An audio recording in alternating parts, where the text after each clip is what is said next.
Hello, and welcome to this Technology Networks webinar, Integrating Multiomics Analysis in Cancer and Rare Disease Research. I'm Dr. Isabel Ely, Science Writer for Technology Networks and your host for today.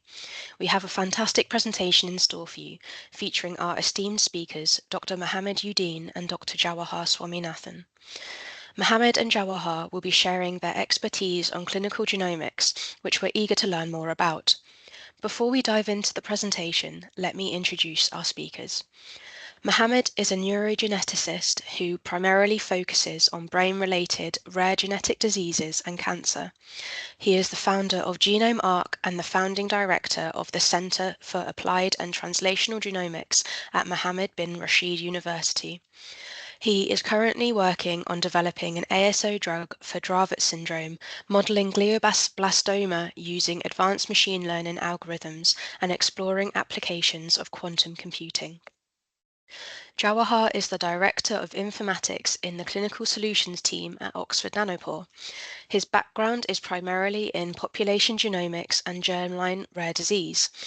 Prior to joining Oxford Nanopore, he managed the Decipher Rare Disease database at the Wellcome Sanger Institute and was part of the population genomics team at Illumina, managing the Genomics England bioinformatics collaboration and many other large-scale genomics programs.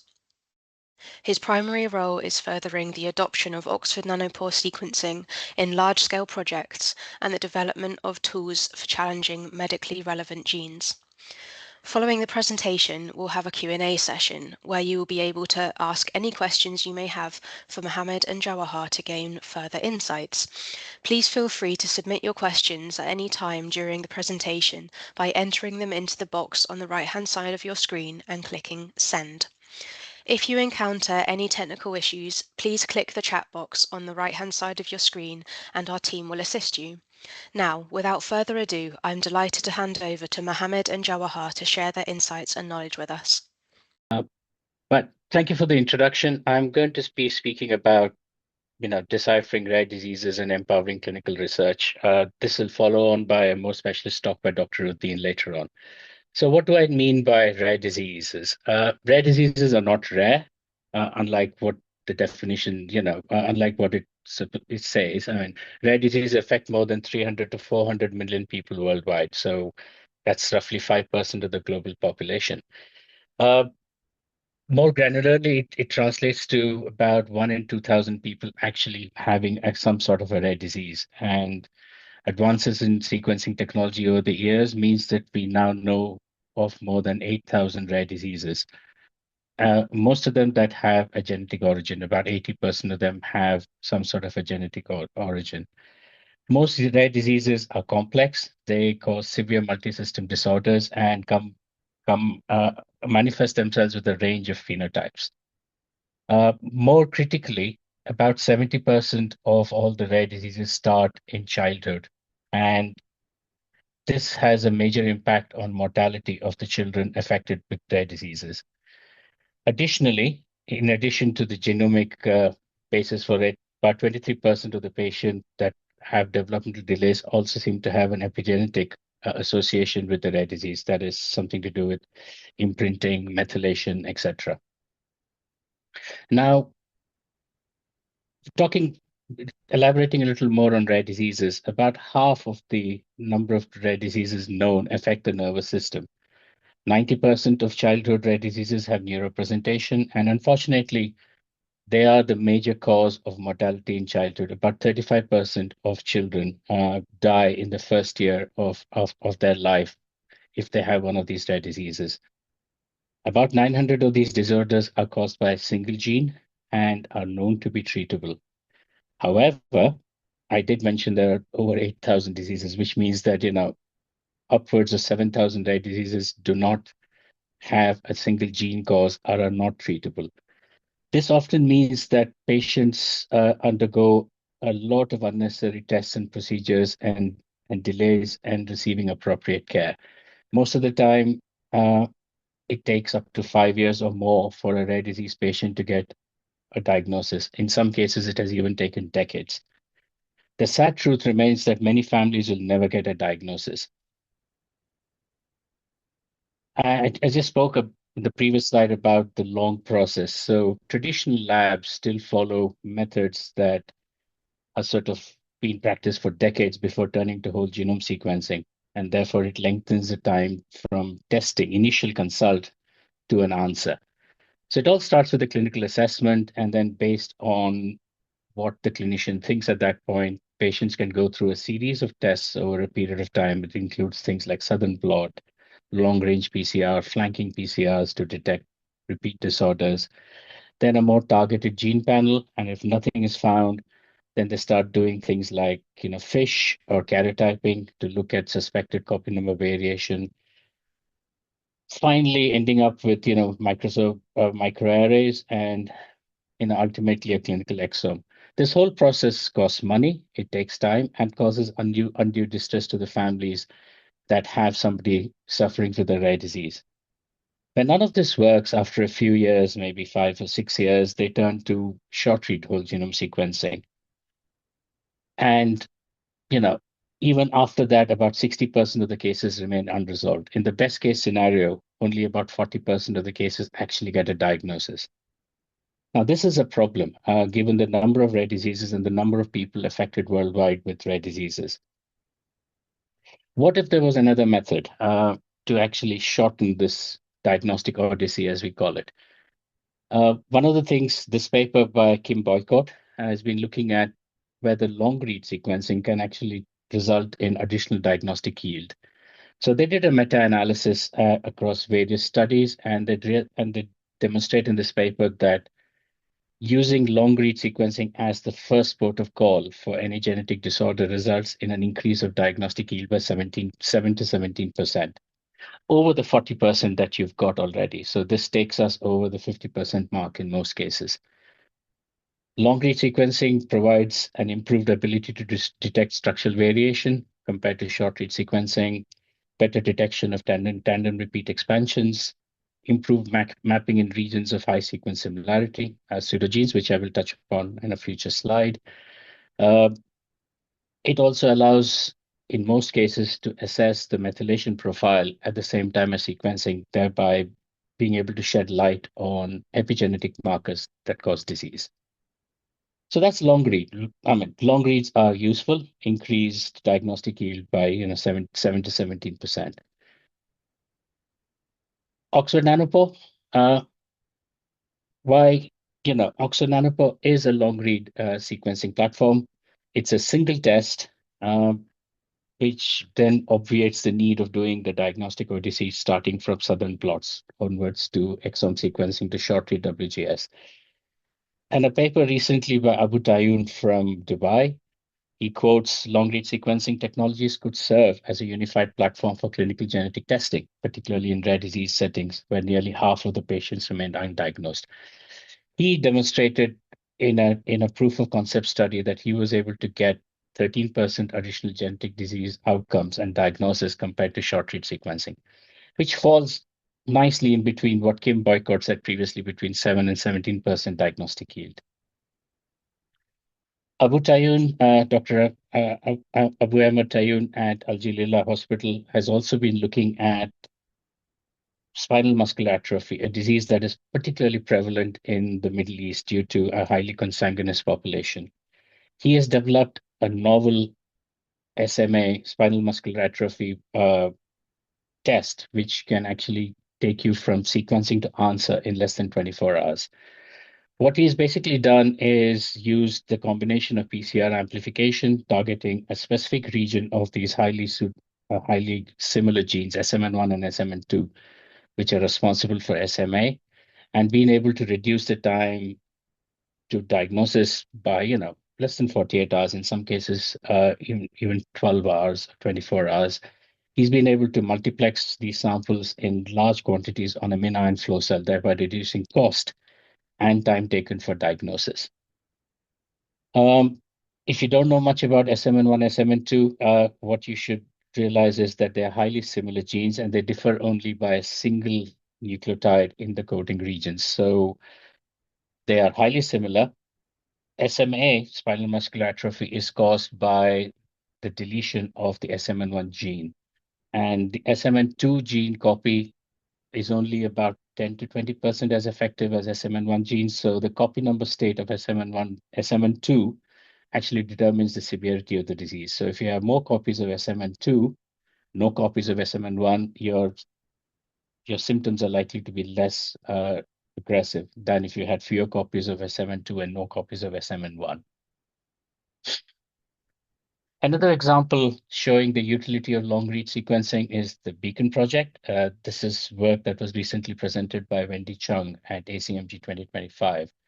What she showed was an increase in diagnostic yield of about 24% across the cohort. So she studied 350 plus families that were all unresolved by short-read technologies. They come from a range of disease categories, starting from congenital myopathies and dystrophies, atresia, neurodevelopmental disorders, and so on. And in the graph on the right-hand side, you can see the percent of increase in diagnostic yield depending on the disease category. Overall, she showed a 24% increase in diagnostic yield using Oxford Nanopore sequencing. So more than the 7 to 17% that Kim Boycott mentioned earlier. So what else can Oxford Nanopore do? So we now know that methylation plays a critical role in rare diseases. What is methylation? This is the selective methylation on certain nucleotides, primarily cytosine. So you get 5-hydroxymethylcytosine or 5-methylcytosine, and these have an effect on the regulation of the gene. So hypermethylation generally tends to turn a gene off. Hypomethylation or undermethylation actually activates the gene. So there's a mechanism beyond just the gene, which is epigenetic markers, which allow the turning on and off of genes, and that can cause severe diseases. Why nanopore? Oxford Nanopore data is information rich. Methylation information is something that we capture when we sequence a strand of DNA. The methylation signature is actually encoded in the signal that we capture. Because we have long reads in Oxford Nanopore, we are also able to haplotype resolve, the two different alleles coming from the two different chromosomes. And you can overlay the methylation information on top of phasing and be able to differentiate between paternally inherited methylation markers and maternally inherited methylation markers. And in this graph, you can see the blues at the top are essentially hypomethylated regions, as in loss of methylation, and the reds tend to show increase in methylation. And you can actually see between haplotype 1 and 2, there's a certain difference. There's a sea of blue on the top panel and a sea of red in the bottom panel showing differential methylation across the two copies of a particular gene. In this case, KCNQ1. We can phase, and I've mentioned phasing earlier, because there are long reads, you can then determine differential patterns of mutations across the long read and be able to phase between one haplotype and the other. And then it's not just over short ranges, because these reads are longer, you can actually phase across large loci. And then across this region that I show below, you can actually see long range phasing, starting from genes MPPL 23 onwards to KCNQ T1, and you can actually see phasing happening where you can show, a paternal haplotype being methylated, and further downstream, you see a maternal haplotype is methylated. So this is all possible with Oxford Nanopore technology, and it comes with the sequencing. You don't have to do anything extra like bisulfite sequencing.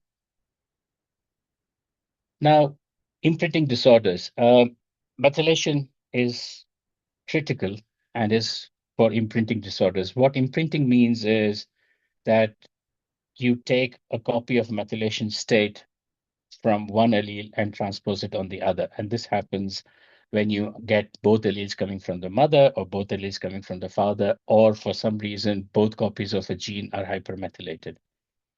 This example shows you two different syndromes, Prader-Willi and Angelman syndrome, which are both caused by differential methylation on the same gene, SNRPN.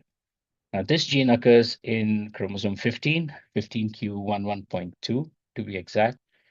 And Prader-Willi and Angelman are actually very different phenotypes. So Prader-Willi is generally, Prader-Willi leads to eating disorders, hypertonia, obesity in later life. Angelman syndrome, on the other hand, leads to uh, epilepsy, intellectual disability, ataxia, and so on. They're both caused by differential methylation on the same regulatory region. In Prader-Willi syndrome, the regulatory region is hypermethylated, and you can actually see a series of reds. And in Angelman syndrome, that regulatory region is actually undermethylated, so unmethylated, and you see a sea of blue. Now, just that selective turning off and off, on and off of genes seems to cause two different diseases, yeah, on the same loci, on the same regulatory region. So nanopore sequencing can detect these easily because, like I said, methylation comes free out of the box and is easily detectable. It's phasable. Now, these graphs also show different ways by which you can actually get Prader-Willi and Angelman. So you could have uniparental disomy, where both copies of the gene come from the same parent. You can have microdeletions and so on. So the net effect in these cases is that one allele or the regulatory region of one gene of this gene is methylated, and in the other it's unmethylated. Uh, More recently, there's been a paper which has been studying whether long-read sequencing can be part of standard clinical testing for Prader-Willi and Angelman syndrome. They started with 23 positive samples, used a long-read whole genome on PromethION 24 machines, and created a one-page report to visualize this. And their results showed 100% concordance with a known clinical test result. And this is what the one-page report actually looks like. So that especially look at, the region around the gene and be able to then identify regions of homozygosity or absence of heterozygosity, which is in the middle plot, which suggests that both copies of the gene have been inherited from the same parent. In plot number C, you can actually see loss of methylation between all the CPG sites, which suggests that this is leading to Angelman syndrome. Loss of methylation in this case leads to Angelman. Increase in methylation results in Prader-Willi syndrome. So this is absolutely possible, and they recommend that long read sequencing be taken into the clinic and become kind of a standard for routine clinical care moving forward. What else can nanopore long read sequencing do? You can investigate repeat expansion disorders like Fragile X. These are difficult to identify with short read technology because they're triplet repeat expansion. So you have a pattern like GCC, GCC, GCC, expanding or contracting, and you can have thousands of these repeat patterns. When you have short reads, you can't align them to the reference genome as well as you would like to. But long reads, it's possible because generally the repeat expansion is spanned by a single read or multiple reads that span the length of the expansion. So what you can do with long read technologies like nanopore is count and annotate triplet repeat expansions, identify the novel expanded allele, and identify, because you've got methylation information, you can identify if the non-expanded allele is imprinted with the same methylation patterns as the expanded allele. And I have a graph on this on the right-hand side, which shows, how imprinting happens. So you can actually see, on the right side, on the left side of the right-hand graph is percentages of bases methylated. So in the top row, you've got hypermethylation happening, and in the bottom row, you've got hypermethylation happening across both haplotypes. So in some cases, you have imprinting happening where you have one copy of the gene that's expanded with triplet repeats and the other is not, but methylation plays a role here. So there is a method, another paper that I'm referring to by Sinha et al. I mean, this year in Nature Communications, they talk about an epimarker method. So they've created a database of 36 diseases and their episignatures, which can be used to quickly query a particular data set against. And that has characteristic methylation signatures for various diseases, including SMA. And you pass your data through epimarker, and it can come up with kind of a recommendation on or an identification of regions that might be being influenced by methylation changes and by epigenetic modifications. Finally, Why Nanopore? Right, so it's one assay, and it reduces the time between clinical assessment, sequencing, and interpretation of results. If you remember right at the beginning of my talk, I mentioned a diagnostic ad odyssey, which can take up to 5 years, 10 years even. You can cut all that short by a massive amount of time, and you can get results back in a week between clinical assessment, sequencing, and interpretation.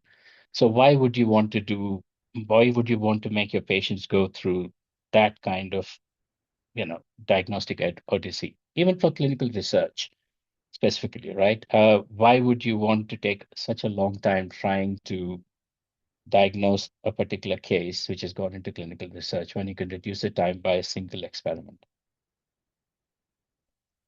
What else does Nanopore bring? So I've got a comparison here between different technologies and what they can and cannot identify. So if you've got short read whole exome sequencing or short read whole genome sequencing, you can at best capture accurately SNPs and indels. You can identify certain large copy number variants. You can identify mitochondrial variants. And, if you were to move to Nanopore, you can identify them all, everything starting from SNPs to complex structural variants, genes and pseudogenes, repeat expansions, mitochondrial variations, plus methylation. So a single experiment, all the results that you're likely to need to identify a genetic cause for a disease is available with our sequencing platform. It's not just sequencing. We are working really hard on an end-to-end platform. So we have everything to go from library prep in a few hours to nanopore sequencing up to 72 hours to a data analysis platform. And for germline, we have a bespoke workflow called WF human variation. So you can go through an end-to-end pipeline just using nanopore recommended tools and nanopore technology. At the very end, you have the analysis pipeline, as I said, WF human variation, which will do secondary analysis, alignment against the reference genome, and call variants across various classes, including SNPs, structural variants, copy number variants, standard repeat expansions, and methylation data. Once you've got that data set, you have to go through interpretation and annotation of those variants, which is where we've been working with partners, a lot of tertiary analysis partners that we've been working with, and Dr. Mahmooduddin is going to be talking about one of the partners that we are currently, starting to work with, Horizon GenomeArc.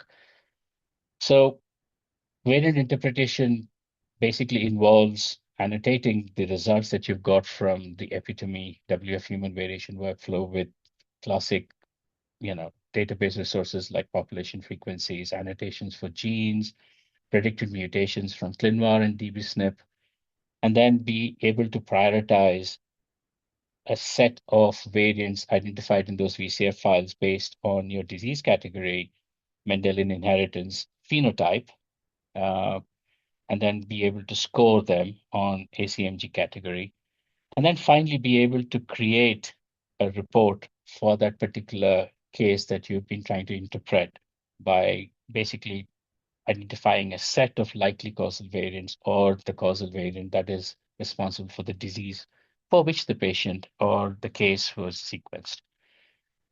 So we've got a complete package, therefore, starting with sequencing, library prep, sequencing, secondary analysis, and tertiary analysis with our partners, various partners that we've been working with. And you're going to hear from one of them immediately afterwards.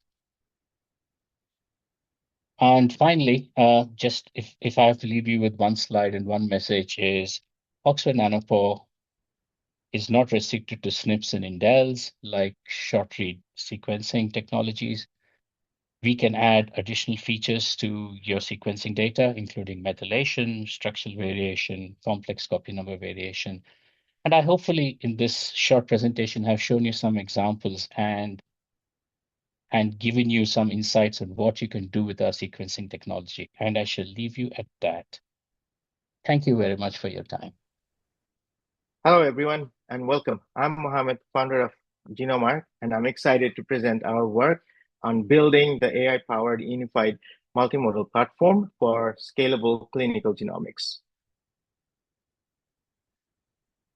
So we are now entering the era of population scale genomics. Initiative like these, um, you know, always wonder how we can analyze such a big data set in a reasonable time.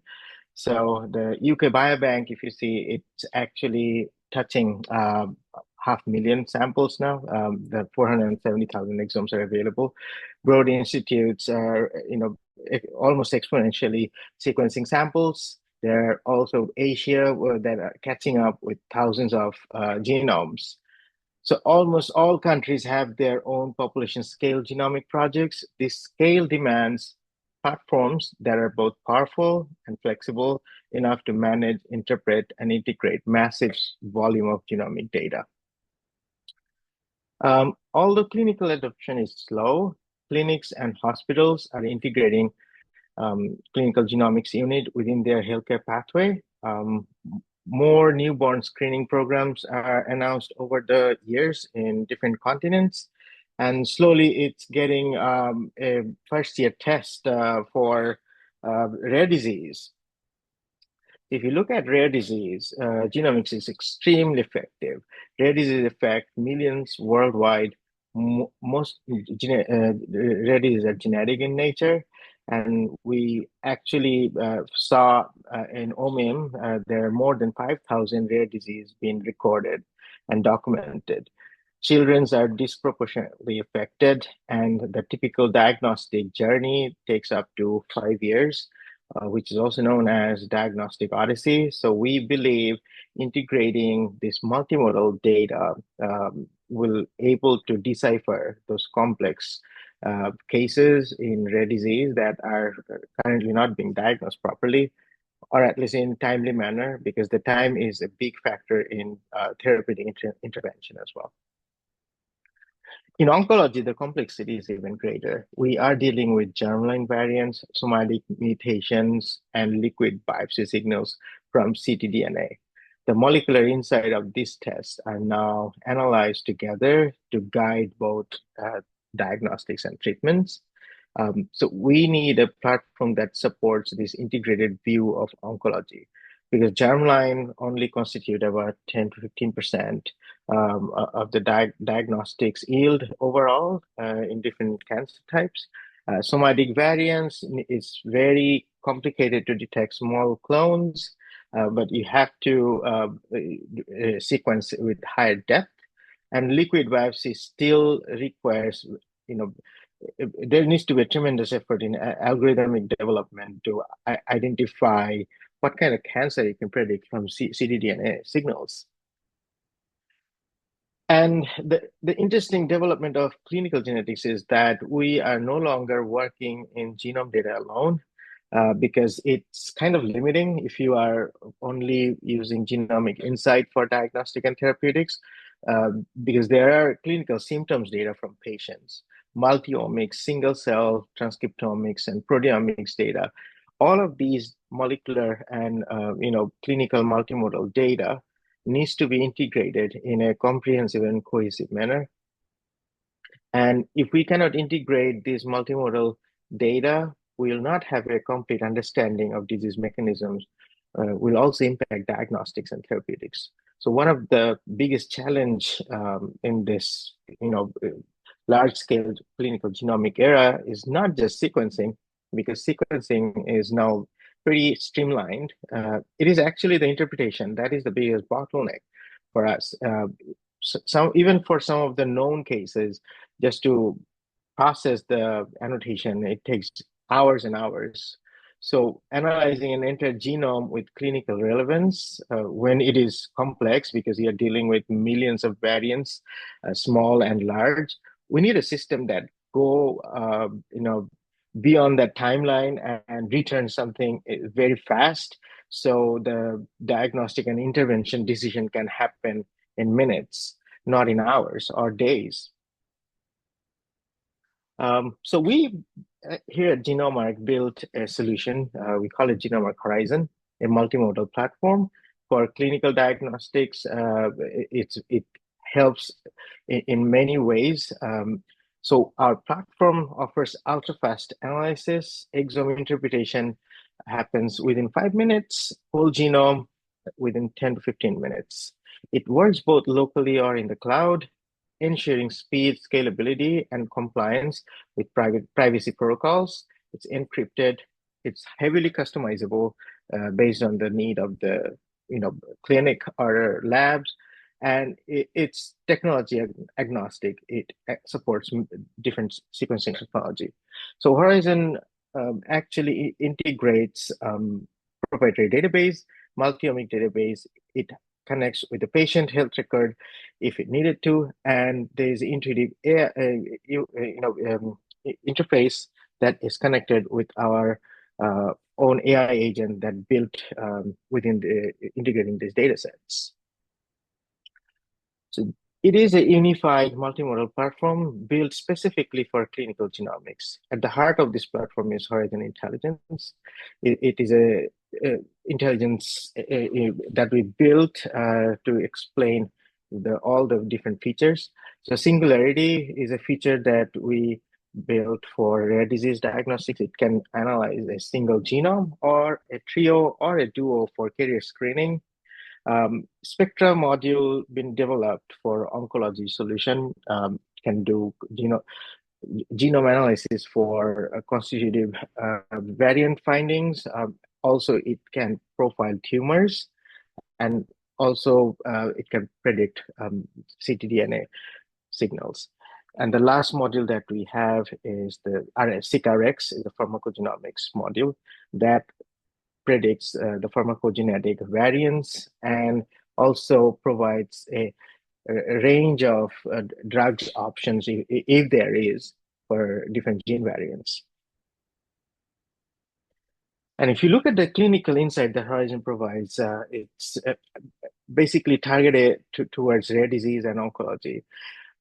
We use ACMG guided diagnostics protocol, and that is ultra-fast carrier screening for true premarital carrier screening or trio analysis, secondary findings. Tumor profiling is another important task that we do. Tumor somatic variant detection is an automated process when you upload the VCF. Liquid biopsy or ctDNA data can be uploaded to identify the ctDNA variants and its effect and what kind of cancer it might, it predicts what kind of cancer might manifest. And there are a few other modules around oncology, which is implemented in Spectra. And then all these clinical features actually integrates the pharmacogenetic information. You can upload single cell transcriptome data from the tumor or proteomics signatures that will all be integrated into one intuitive platform. I want to share our experience on integrating Horizon with Oxford Nanopore Technology using Oxford Nanopore's A100 GPU towers.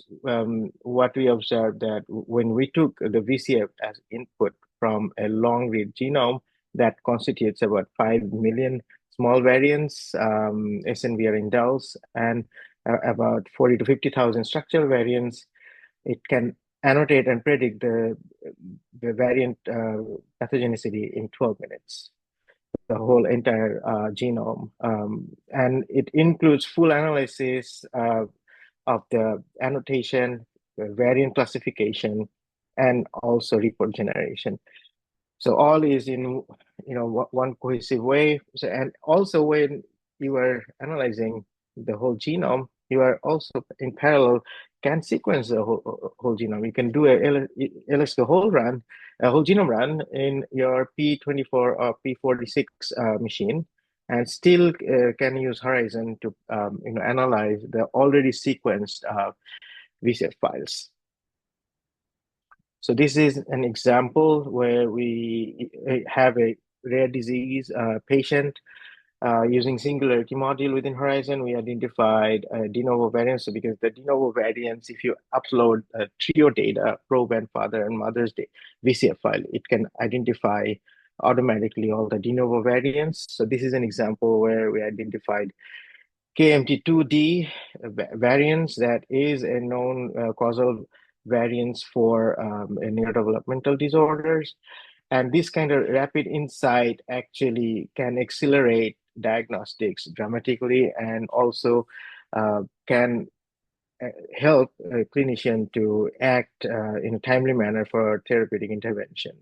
And you can see in the IGV shows that the variant is present in the provand, which is absent in father and mother.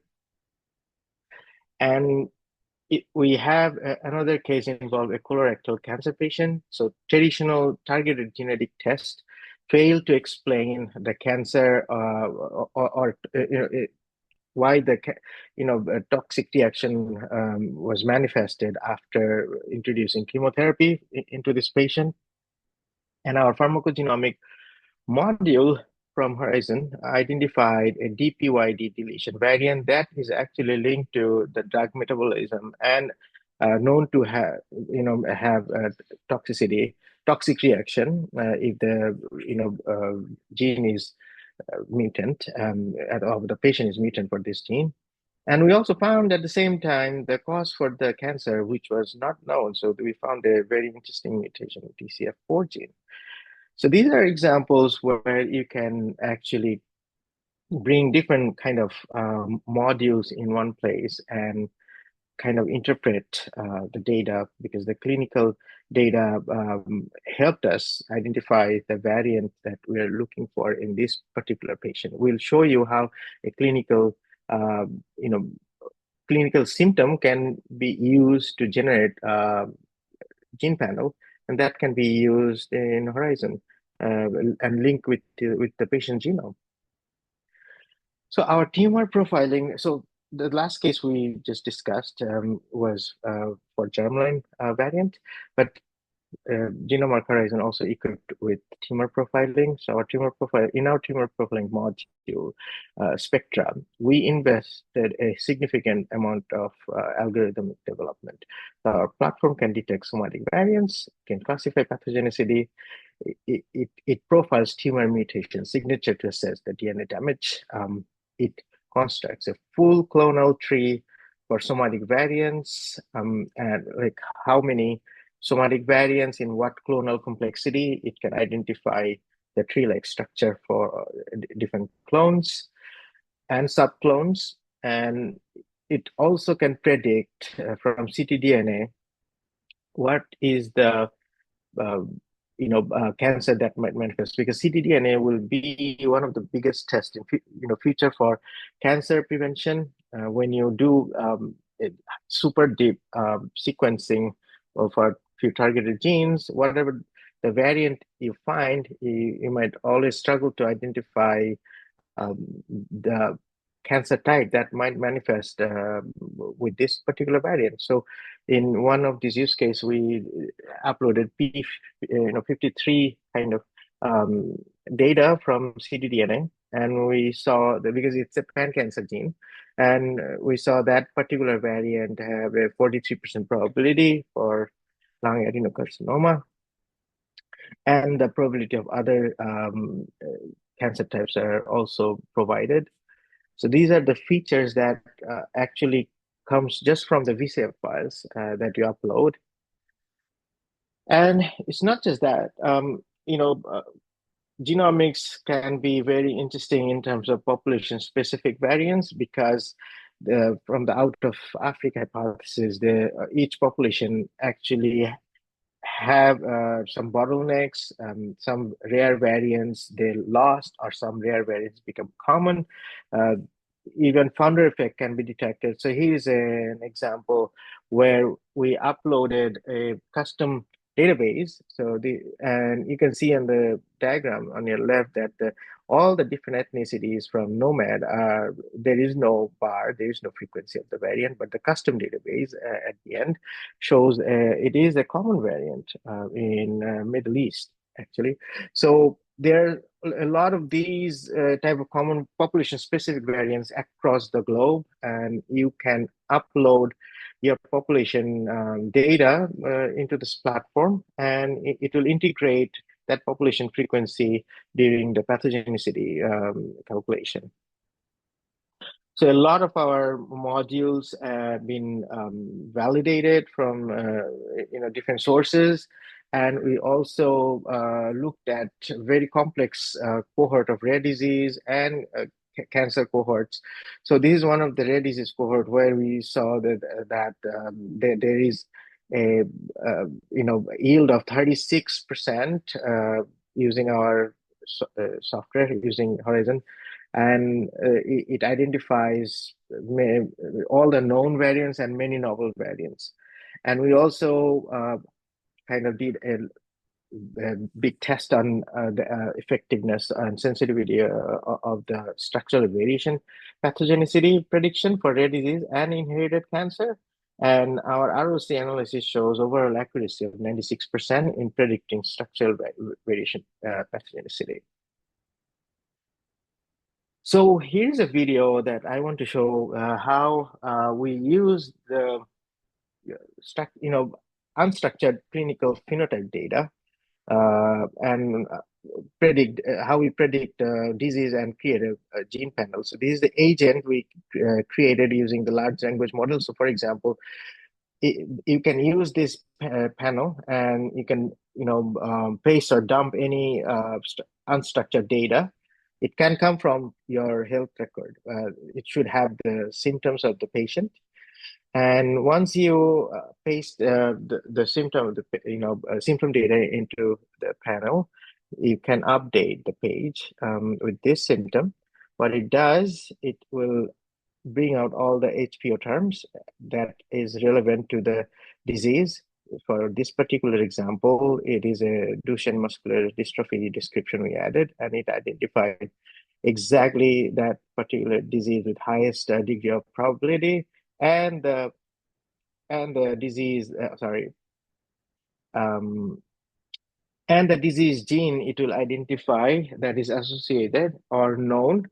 Not just that, it actually creates a gene panel. So all these genes that you see have different degree of probability.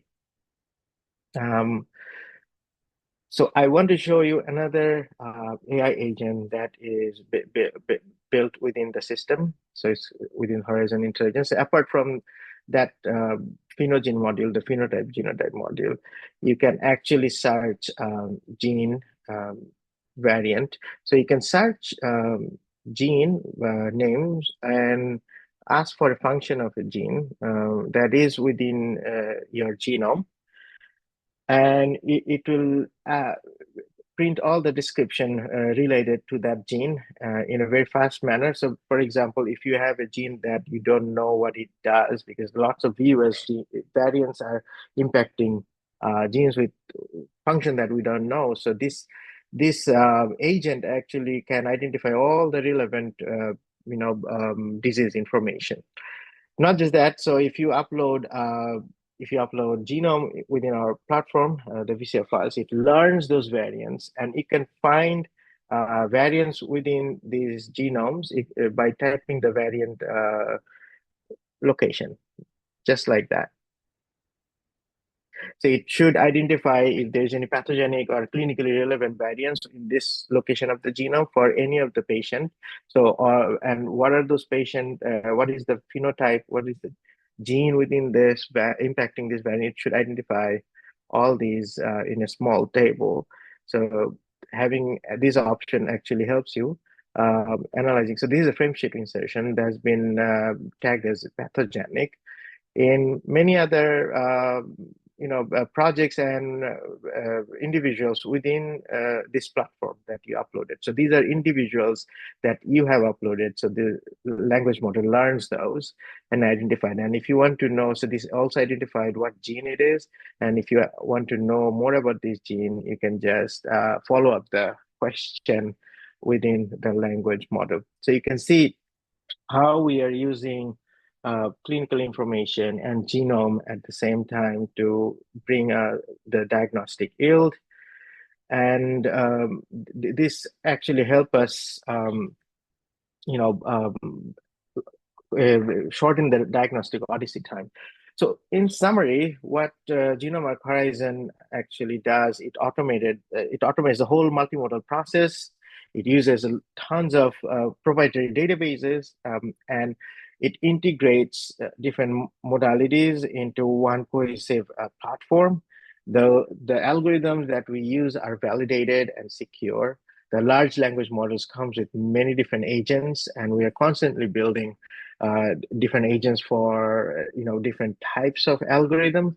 And it's ultra fast. It's super fast. It's super secure. It's encrypted, and the way it integrates all these modalities, it will enable early intervention for rare disease and cancer prevention.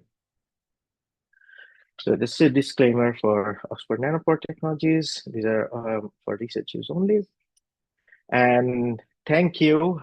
So please let me know if you have any question or concern about the Horizon.